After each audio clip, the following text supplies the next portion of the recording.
Le cerveau et la moelle épinière constituent ce que l'on appelle le système nerveux central. En tant que centre de coordination supérieure, celui-ci contrôle l'ensemble des fonctions de l'organisme.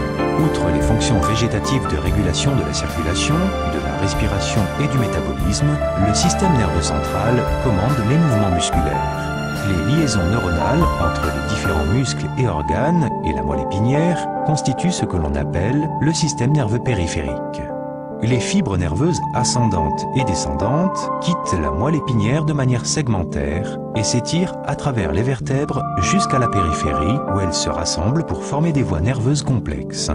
Afin d'éviter toute détérioration, le corps doit répondre rapidement et souvent selon des modèles uniformes aux stimulations sensitives provenant de l'environnement. Ce type de réaction est appelé réflexe.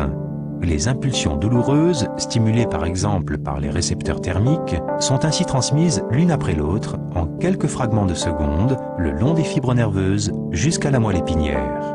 Ce qui est d'abord transmis par la cellule sous forme d'impulsions électriques est finalement libéré en tant que message chimique intégré par la cellule voisine. Ainsi stimulée, celle-ci transmet à son tour le signal sous forme d'impulsions électriques. Ces centres de conduction sont appelés les synapses. Parvenue à la moelle épinière, une partie de ces impulsions est transmise de façon monosynaptique, c'est-à-dire par une seule synapse, vers les fibres nerveuses responsables de la stimulation musculaire. L'arc réflexe est ainsi fermé. Les impulsions modulées sont communiquées au cerveau de manière ascendante, sous forme de signal et en tant qu'information. Inversement, en quelques fragments de seconde, les impulsions descendantes parviennent à l'organe cible, c'est-à-dire le muscle. Celui-ci réagit immédiatement par une contraction réflexe.